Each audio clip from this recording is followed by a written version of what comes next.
안녕하세요. 좋아하는 북클럽입니다. 불안이 영혼을 잠식할 때 세 번째 시간인데요. 첫 번째 시간과 두 번째 시간에는 우리가 불안한 데에는 우리가 갖고 있는 핵심 관념, 핵심 생각, 핵심 믿음이 있는데 그 핵심 믿음이 종합적으로 보면 나는 열등하다, 나는 쓸모없다 라는 그런 핵심 믿음이 있다라는 거예요. 그 핵심 믿음 때문에 거절받는 것에 두려워지고 비난받는 것에 또 두려워지고 그렇기 때문에 모든 사람들이 나를 좋아해야만 해 라는 또 생각이 들면서 다른 사람들의 기분과 다른 사람들의 감정 욕구를 맞추려고 하다 보니까 또 나의 욕구와 감정은 억누르게 되고 참게 되고 이게 반복되면서 계속 다른 사람들의 시선을 반복적으로 신경 쓰게 되는 그 악순환이 내 마음의 불안을 일으킨다는 내용에 대해서 알아봤어요. 그렇다면 우리는 계속 이렇게 남의 눈치를 보면서 남의 비위를 맞춰주면서 거절받기 두려워서 실패할까봐 아무것도 못하면서 살아야 될까요? 그렇지 않다라는 거죠. 이제 이 책의 2부로 넘어가면 이 불안을 탈출하는 3가지 심리 훈련이라고 나와 있어요. 첫 번째가 나 자신을 제대로 이해하기. 이게 1단계고요. 그 다음에 두 번째는 자신을 온전하게 수용하기. 그 다음에 세 번째는 두려움과 직면하면서 용기 있게 대담하게 행동을 시도하기. 이렇게 3단계로 나뉘어져 있어요. 요 3단계를 한번 제가 간단하게 핵심적인 것만 알려드리도록 할게요. 짧은 시간 동안. 자, 첫 번째, 나 자신 제대로 이해하기입니다. 이 내용은 자아상 그리고 자존감에 해당되는 부분이에요. 나의 자아를 강화해야지만 다른 사람에게 휘둘리지 않게 되기 때문에 자존감을 높이고 자아상을 좋게 하기 위해선 나 자신을 이해하는 게 굉장히 중요해요. 그러기 위해선 왜 다른 사람을 좋아하고 다른 사람을 사랑할 때 우리가 그 사람에게 관심을 갖잖아요. 그것처럼 나에 대해서 관심을 갖고 나에 대해서 관찰하고 나를 지켜보고 분석하고 나를 돌보는 이 과정이 반드시 필요하다라는 내용인데요. 한번 읽어보도록 할게요. 나라는 사람은 본래 어떤 존재이며 어떤 삶을 살고 있는지 이해하지 못하는 사람은 자신감이 쌓일 자아가 없는 것과 같다.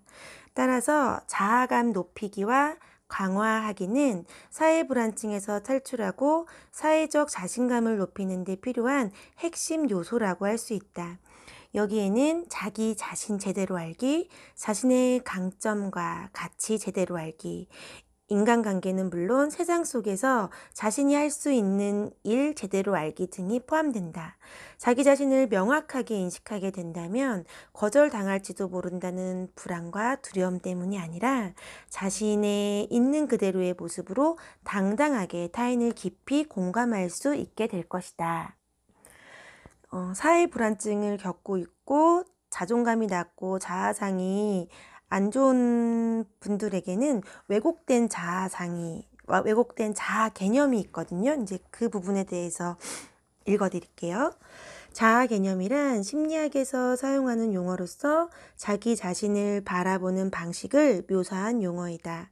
키가 크다 혹은 작다, 뚱뚱하다 혹은 말랐다, 매력이 있다 혹은 없다, 똑똑하다 혹은 우둔하다와 같이 한 개인의 특성을 묘사하는 형용사는 수천 개에 달한다. 자아 개념은 이러한 묘사의 집합체라고 할 수 있다. 누군가가 나 자신은 과연 어떤 사람인지에 대해 이야기해보라고 할 때 우리가 답하는 내용은 모두 자아 개념이라고 할 수 있다. 또는 그 순간 자기 자신을 인식하는 방식이라고 할 수 있다. 우리의 자아 개념은 매우 주관적이다. 타인과의 비교를 토대로 하며 기분에 따라 자주 바뀐다. 그렇지만 그 가운데 일부는 다음과 같이 아주 객관적이며 정확하다. 내 키는 175cm이고 머리카락은 갈색이며 포틀랜드에 살고 있다. 자아 개념의 또 다른 일부는 오래전에 이루어진 관찰을 토대로 한다.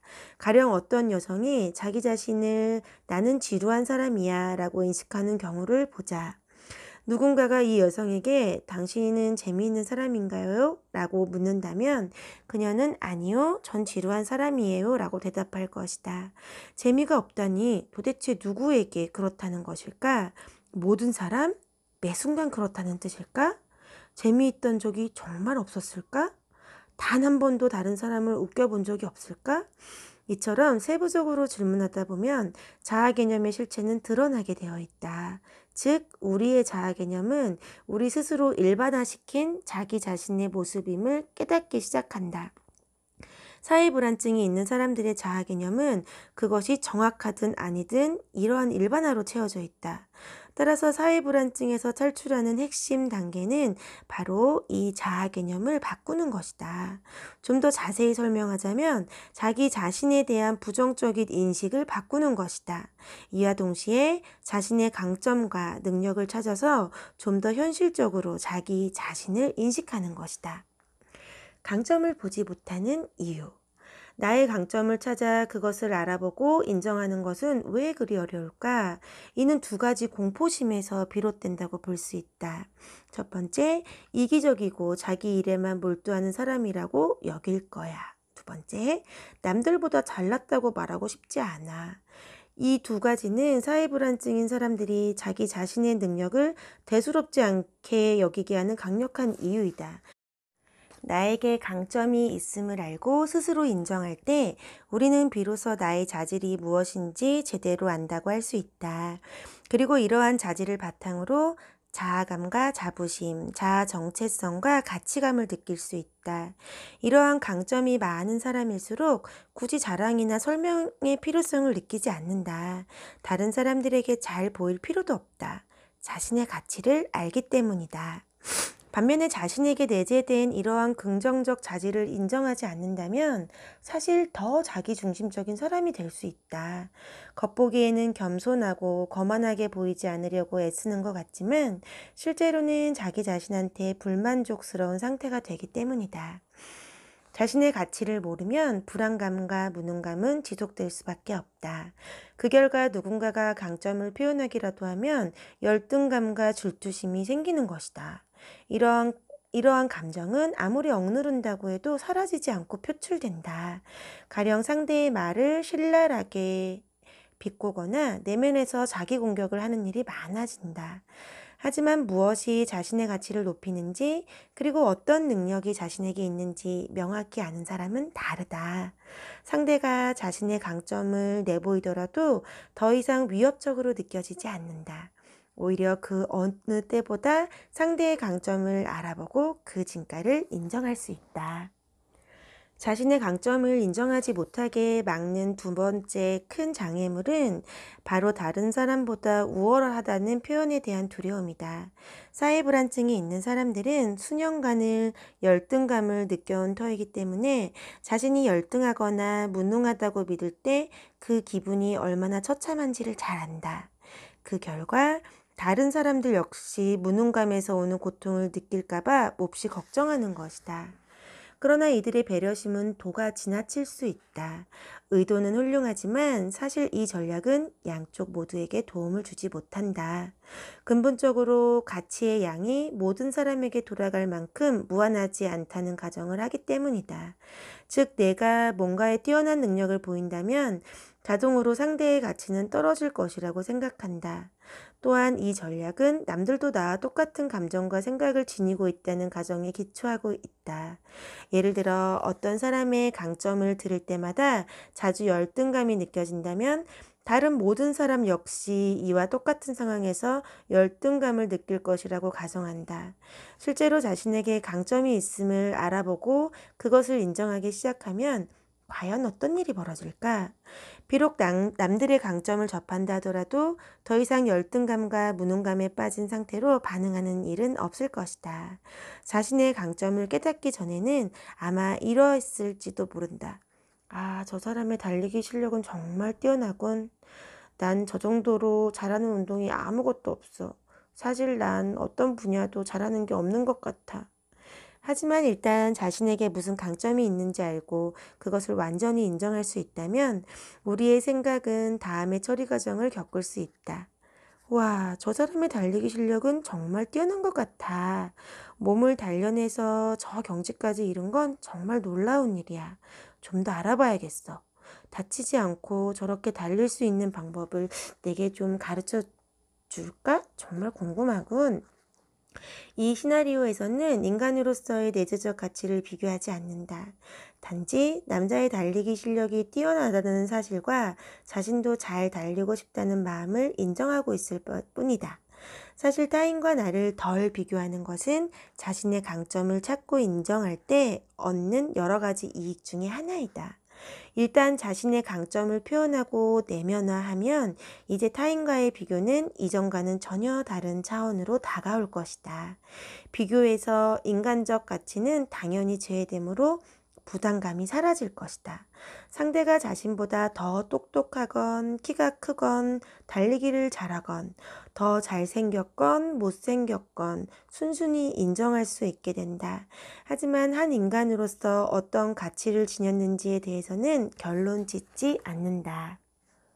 이렇게 해서 사회불안증 탈출을 위한 3가지 심리 훈련의 첫 번째, 나 자신 제대로 이해하기, 곧 자아상을 좋게 하고 자존감을 높이는 방법으로서 자신의 강점에 대해서 이해하는 내용들을 담아 놓으셨어요. 그 뒤로 가면 강점 목록 만들기, 강점 인정하기, 강력하게 자신의 강점을 선언하기, 그리고 자신의 강점의 증거가 되는 것들을 찾기 등 쭉 뒤편에 내용이 나와 있고요. 이제 사회불안증 탈출을 하기 위한 2번째 방법, 자신을 온전하게 수용하기를 읽어보도록 하겠습니다. 이제 사회불안증의 이면에 놓인 기본 가정에 꽤 익숙해졌을 것이다. 난 열등하기 때문에 사람들은 날 거부할 거야. 난 사랑받을 가치가 없어. 이 가정은 반복적인 학습을 통해 형성된 사고의 틀로 사회불안증이 자신에 대한 잘못된 핵심 믿음, 인지 관념에서 비롯된다는 사실을 알게 해준다. 그리고 관념이라는 것은 얼마든지 변화할 수 있다는 것도 깨닫게 해준다. 인지적 오류는 사회불안증이 있는 사람들에게 흔한 것이다. 이들은 우선 심리학자들이 투사라고 부르는 것을 한다. 투사란 다른 사람에게 자기 내부의 생각과 감정을 비출 때 일어나는 심리현상으로 다른 사람들이 자신과 똑같은 방식으로 생각하고 느낀다고 가정하는 것이다. 난 내 몸매가 마음에 들지 않아. 그러니까 사람들도 내 몸매를 못마땅해 하는 게 분명해. 또 하나는 확증 편향으로 보고 싶은 것만 보려고 하는 경향을 말한다. 만약 남들이 자신을 거절할 것이라고 예상한다면 그 증거를 찾으려고 하는 것이다. 가령 상대의 애매모호한 표정, 일그러진 눈썹 등을 보는 즉시 이렇게 결론 내린다. 사람들은 날 좋아하지 않아. 난 받아들여 줄 수 없어. 심지어 사람들이 자신을 좋아하는 듯 보일 때조차도 내가 불쌍해 보이니까 친절한 척 하는 거야. 라고 생각하고 그들을 멀리한다. 이러한 사고 패턴이 사회불안증의 이면에 숨어있는 기본 가정을 유지시키는 원인이다. 즉 사회불안증을 부채질하고 있는 건 다름 아닌 자기 자신인 것이다. 이번 장은 이와 같은 부정적인 사고 패턴과 거기서 비롯된 가혹한 자기 비판을 멈출 방법에 대해 알아볼 것이다. 이를 통해 자기 자신과의 관계를 지금까지와 달리 긍정적인 것으로 바꿀 수 있다면 그것만으로도 사람들이 자신에 대해 보이는 반응을 완전히 새로운 시각으로 볼 수 있게 될 것이다. 그렇다면 자기 자신과의 관계를 개선하는 첫 단계는 무엇일까? 그것은 자기 자신의 면면을 일상적으로 거부하는 부정적인 사고 패턴을 명확하게 자각하는 것이다. 내면 비판자 알아차리기. 사람들은 끊임없이 생각하며 살아간다. 스스로 의식하고 있는 순간뿐 아니라 별로 의식하지 않는 상태라 하더라도 머릿속에서 많은 생각이 스쳐간다. 다만 깊이 의식하지 않은 상태에서 아주 순간적으로 스쳐 지나가기 때문에 파악하기 어려울 뿐이다. 이러한 생각은 마치 에어컨에서 나오는 윙윙 되는 소리와도 같다. 어느 순간 그 소리가 들리지 않게 되고 나중에는 그런 소리가 있었는지조차 잊어버리는 그런 소리 말이다. 이처럼 의식하지 않는 가운데 스쳐 지나가는 생각들이 자신을 가혹하게 비판하는 부정적인 사고 패턴의 근원이다.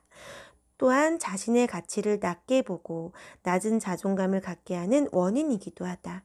사회불안증 탈출을 위해서는 이 생각을 명확하게 인식해야 한다. 그리고 거기서 비롯된 부정적인 사고 패턴을 바꾸기 위해 노력해야 한다. 내면 비판자와 대면하기. 팀은 키가 크고 호리호리한 몸매를 가진 청년이었다. 사회불안증 탈출을 위해 훈련하던 어느 날 저녁 식사 파티에 초대를 받았고 그는 부푼 마음으로 초대에 응했다. 이 기회에 달라진 자신의 모습을 확인하고 싶었다. 하지만 전화를 끊자마자 불안감이 밀려왔다. 내면 비판자가 고개를 들이밀었다. 파티에 가면 아주 불편할 거야. 아는 사람도 별로 없는데 얼마나 어색하겠어. 아무도 나와 대화하려고 하지 않을걸? 난 정말 지루한 사람이니까. 그러고 보니 입고 갈 옷도 없네. 아니나 다를까. 파티 장소에 도착해 보니 한 번도 본 적 없는 사람들이 6 정도 눈에 띄었다. 가슴이 뛰기 시작했고 머릿속은 온갖 잡생각으로 가득 찼다. 그 틈을 타 내면 비판자가 또 끼어들었다. 무슨 말을 해야 하지? 난 대인관계가 끔찍할 정도로 서툰데. 뭘 하든 남들 눈에 어색해 보일 게 분명해. 팀은 곧장 포도주와 맥주가 있는 테이블로 가서 빈잔에 와인을 따른 다음 그 근처에 서서 홀짝였다. 마음속에서 이런 말이 들려왔다. 왜 가만히 서 있는 건데? 너무 어색하잖아. 아무라도 붙잡고 말이라도 건네야 하는 거 아니야? 사람들이 널 바라보라고 생각하면 어쩔래? 바쁜 척이라도 하란 말이야. 사람들을 피하려고 숨어 있는 것 같잖아. 잠시 후 매력적인 여성이 다가오더니 팀을 향해 미소를 지었다. 팀은 잠시 억지 웃음을 지어 보이고는 얼른 눈길을 피해버렸다. 또다시 내면 비판자가 끼어들었다. 너 진짜 문제가 있구나. 저 여자에게 무슨 말이라도 붙여봐야 할 거 아니야. 내면 비판자의 닥달에 팀은 하는 수 없이 여성에게 다가가 대화를 시도했다. 안녕하세요. 저는 팀이라고 해요. 그가 미소를 지으며 손을 내밀자 여성이 악수에 응하며 안녕하세요. 저는 오드리예요. 라고 대답했다. 그리고 지금 마시는 게 뭐죠? 팀의 말이 끝나게 무섭게 내면 비판자가 끼어들었다. 정말 멍청한 질문이군. 그딴 말은 왜 하는 거야? 그리고 아까 눈길은 왜 피한 건데? 저 여자가 뭐라고 생각하겠어? 자기한테 관심이 없다고 생각할 거 아니야. 웬만하면 대화를 빨리 끝내버려. 넌 완전히 바보짓거리를 한 거야. 알겠어? 녹초가 되어 집으로 돌아온 팀은 곧장 침대 위로 기어 올라갔다. 하지만 잠을 쉽게 이룰 수가 없다. 내면 비판자가 맹렬히 공격해댔기 때문이다. 훈련이 다 무슨 소용이람. 난 사회불안증에서 절대 탈출할 수 없을 거야. 나한테 무슨 큰 문제가 있는 게 분명해. 그날 밤의 파티는 자신이 문제 있는 사람이라는 또 다른 증거가 되었고 결국 사회불안증에 더욱 불을 지폈다. 내면 비판자로부터 벗어나는 법. 지금 팀에게 무슨 일이 벌어지고 있는지 알겠는가? 내면 비판자는 우리가 열등하기 때문에 아무도 우리를 좋아하지 않을 것이고 결국 거절당할 것이라고 확신하고 있다. 똑같은 말을 수십 번 되풀이해 우리를 최면 상태에 빠뜨린다. 사회불안증에서 탈출하려면 내면 비판자의 끊임없는 선전 운동에서 벗어나 자유로워져야 한다. 이 말이 내면 비판자를 뿌리째 뽑아 밖으로 내쫓아 버리라는 뜻은 아니다. 사실 내면 비판자는 나 자신의 일부분이다. 굳이 뿌리 뽑을 필요도 없고 그러기 위해 자신을 고문해서도 안 된다. 그보다는 나의 일부인 내면 비판자와 함께 지내는 법을 배워야 한다. 즉 내면 비판자가 보내는 경고와 위협에 귀 기울이는 대신 그 말을 덜 믿는 법을 학습해야 한다. 그렇게 되면 내면 비판자는 여전히 우리와 함께 지내되 더 이상 우리의 내면 세계를 지배하는 절대 권력자로 군림하지 못할 것이다. 여기 내면 비판자에 대해서 나오는데요. 이 책 말고 또 다른 책들에 보면 내면 비판자와 함께 내면 허용자라는 말도 함께 나와요. 그래서 나에게 그 비판하는 그 목소리를 줄이고 나를 허용해주고 나를 공감해주는 그런 내면의 목소리를 더 키우는 방향으로 훈련하는 법에 대해서도 나오는 책들이 있더라고요. 예를 들면 내면 비판자는 너는 그것밖에 못하니? 너 오늘 대체 뭐 한 거야? 너 정말 한심하다. 이런 말들이 내면 비판자의 말이라면 내면 허용자의 말들은 그래도 오늘 잘했어. 그 정도면 잘한 거야. 다른 사람들도 다 이 정도밖에는 못할 거야. 이 정도면 굉장히 수고했어. 오늘 아주 수고했어. 잘했어. 내일 또 이렇게 열심히 하면 돼. 괜찮아. 이렇게 말하는 게 내면 허용자라는 얘기죠. 이 책에 보면 이제 사회 불안 기록표를 작성하기가 나와 있고, 내면 비판자에게 도전장 내밀기, 이런 내용들이 뒤에 나와 있어요. 내면 비판자와 대화하기, 그리고 자기 연민에 이르는 4단계. 자기 연민의 말들이 이제 내면 허용자, 내면 공감자 이 이야기를 뒤에 하신 것 같고요. 마지막 세 번째 방법, 사회 불안증 탈출을 위한 세 번째 방법으로 대담한 행동 시도하기, 두려움과 직면하기 이 내용이에요. 한번 제가 짧게 핵심 부분만 읽어보도록 할게요. 지금까지 살펴본 사회 불안증 탈출을 위한 2가지 심리 훈련은 사회적 자신감을 높여주는 중요한 근간이다. 먼저 나 자신 제대로 이해하기는 자아감을 강화시켜 타인의 비판으로부터 자유롭게 해준다. 자신의 편에 서서 내면 비판자를 관리하고 연민에 찬 마음으로 자신을 대한다면 피할 수 없는 거절과 맞닥뜨리더라도 훨씬 잘 견딜 수 있다. 다음으로 자신을 온전하게 수용하기는 스스로를 비난하고 가혹하게 대하는 것을 멈추고 자신을 있는 모습 그대로 사랑하고 수용하도록 돕는다. 이번 장에서는 그 마지막 방법을 다룰 것이다. 자신은 열등하다거나 사람들이 자신을 싫어할 것이라는 믿음은 오랜 시간에 걸쳐 마음속에 뿌리내린 것이다. 이 믿음은 행동하기를 주저하게 만들고 두려운 상황을 회피하게 만든다. 이로 인해 닫힌 순환고리가 강화된다. 즉 뭔가 해보려는 우리의 의지를 꺾고 그 결과 부정적인 반응을 맞닥뜨리며 따라서 스스로 무가치한 사람이라는 증거를 확인하는 순환고리가 만들어지는 것이다. 사회불안증에서 탈출하려면 이 닫힌 순환고리를 끊어야 한다. 두려운 상황을 피하지 않고 대담한 행동을 일회성이 아니라 반복적으로 시도해야 한다.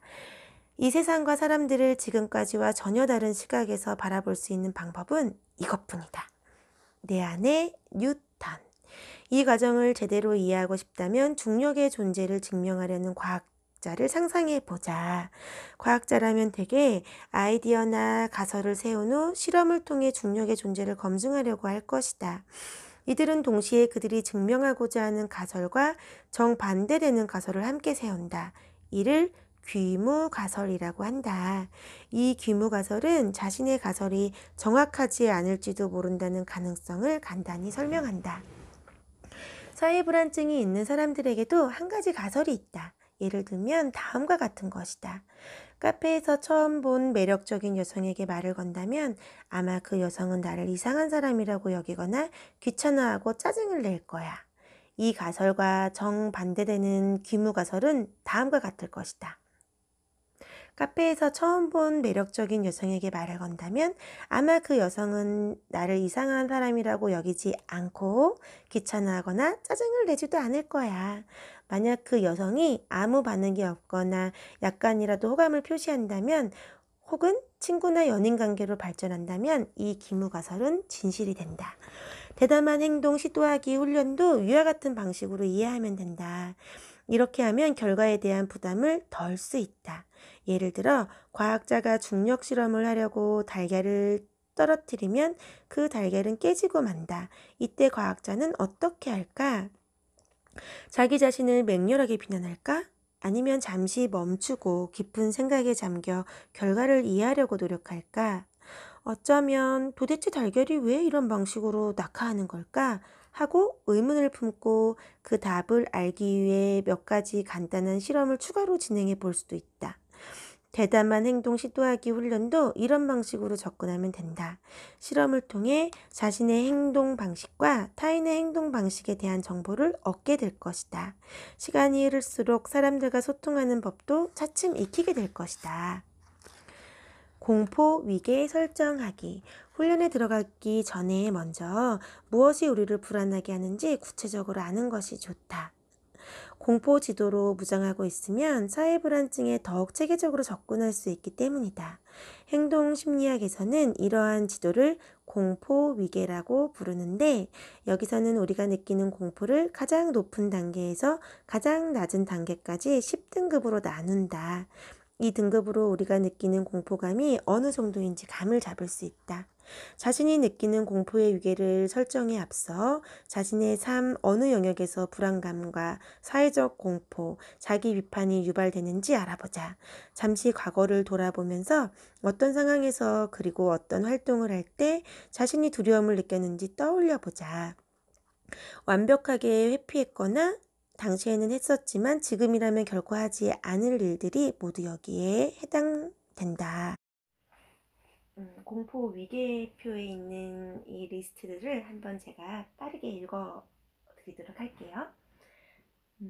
첫 번째, 아는 사람들이 대부분인 파티 또는 사교 모임에 참석하기. 모르는 사람들이 대부분인 파티에 참석하기. 수많은 청중 앞에서 준비해온 연설하기. 수많은 청중 앞에서 즉흥적으로 말하기. 사람이 많은 곳에서 혼자 밥 먹기. 혼자 영화관에 가기. 잘 모르는 사람에게 전화 걸기. 카페에 혼자 앉아있는 여성 또는 남성에게 다가가서 말 걸기. 두 여성 혹은 그 이상이 함께 앉아있는 자리에 접근해서 말 걸기. 새로운 사람 만나기. 많은 사람 앞에서 꺼리낌 없이 자기 주장하기. 맨정신으로 춤추기. 낯선 사람과 대화 주고받기. 공중 화장실에서 소변 보기. 사람들의 시선을 한 몸에 받기. 처음 만난 사람의 의견에 동의하지 않기. 매력적인 사람 유혹하기. 이성에게 성적으로 끌린다고 말하기. 잘 모르는 상대를 칭찬해주기. 매력적인 사람에게 데이트 신청하기. 화가 나는 대상에게 직접 분노심 표현하기. 슈퍼마켓을 개선한 거 잡담하기. 길거리에서 낯선 사람과 눈 맞추기. 공공장소에서 노인과 이야기 나누기. 상점의 점원에게 도움 요청하기. 상점에서 구입한 물건 반환하기. 아주 잘 아는 사람과 이야기 나누기.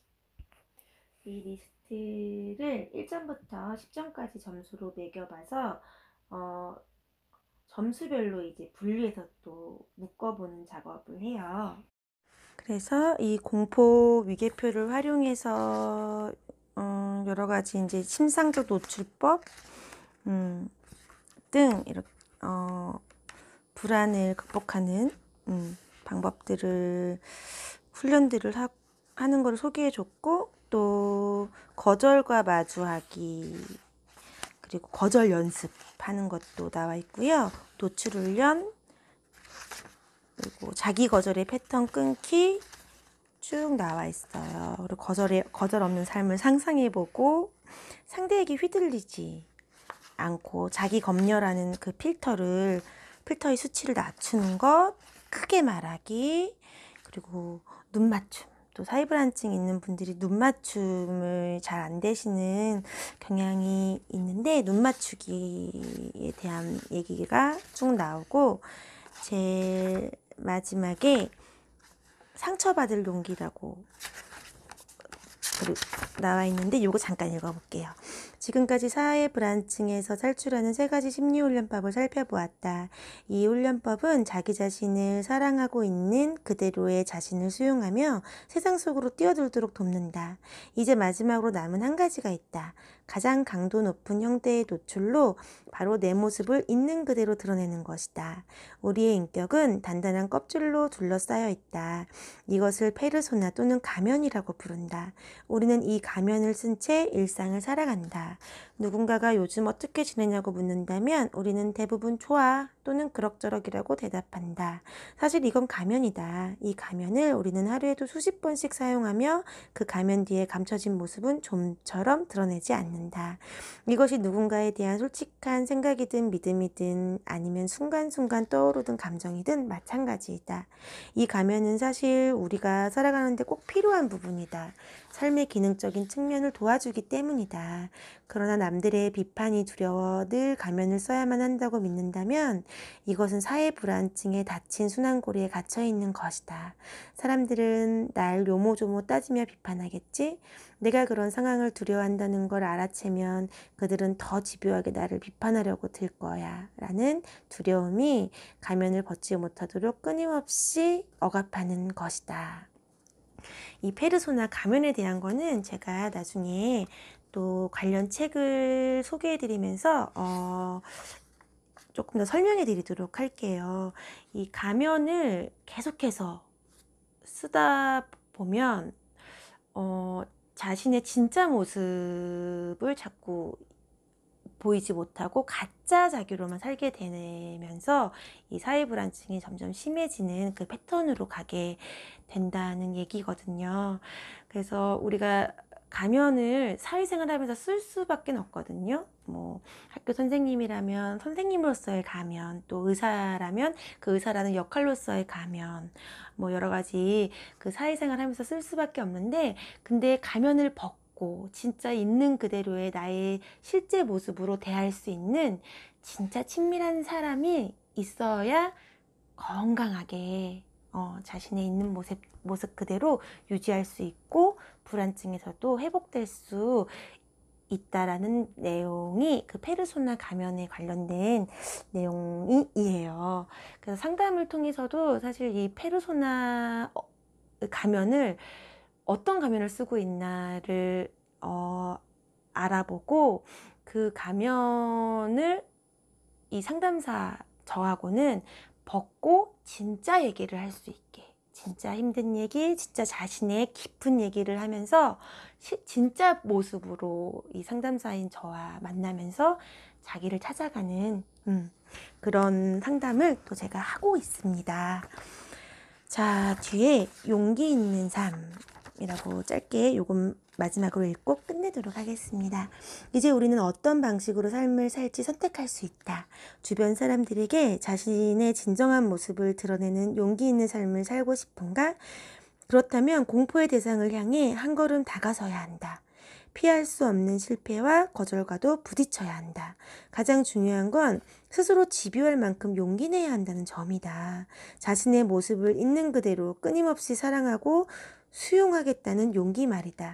사실 근데 이 용기는요, 혼자 내야지 하면서 내는 수도 있지만 사실 어려워요. 그래서 가장 좋은 방법은 이렇게 용기를 낼 수 있도록 격려해주고 지지해주고 있는 그대로의 내 모습을 아껴주고 사랑해주고 존중해주는 사람이 옆에 있다면 그게 가장 좋은 방법이죠. 이 책을 덮자마자 자신을 격려하던 마음, 새로운 일을 시도해 보겠다는 의지가 사라질 수 있다. 시간이 더 흐르면 그래봐야 달라지는 건 아무것도 없으며 지금 상태 그대로 꼼짝 말고 있어야 한다는 오래된 선전운동이 다시 고개를 들고 서서히 자신을 통제하려고 들 것이다. 그래도 포기하지 말기를 바란다. 사회불안증에서 탈출하는 가장 강력한 방법은 자신의 진실한 생각과 감정을 타인에게 공개하는 것이다. 이게 굉장히 중요해요. 정말 이렇게 자신의 감정과 자신의 이런 진실한 마음을 탁 터놓고 얘기할 사람이 없기 때문에 요즘 상담의 그런 비율들이 많이 늘어나지 않나라는 생각이 듭니다.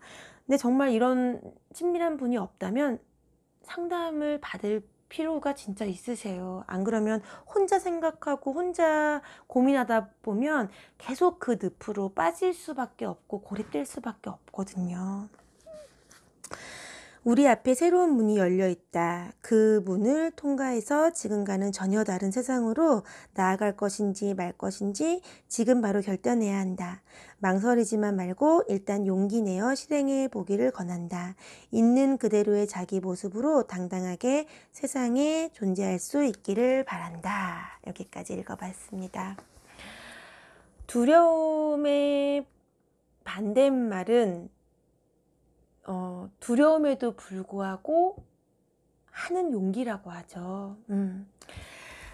우리가 지금 이 불안이 영혼을 잠식할 때라는 책을 제가 3번의 시간에 걸쳐서 간략하게 나눠봤는데요. 이 뒤에 실제적인 훈련 내용들이 궁금하신 분들은 이 책을 꼭 사서 훈련해 보셨으면 좋겠어요. 그리고 궁금하신 사항이나 도움받고 싶으신 내용이 있으면 댓글이나 이메일로 보내주시면 제가 친절하고 상세하게 도움 드리도록 하겠습니다. 감사합니다.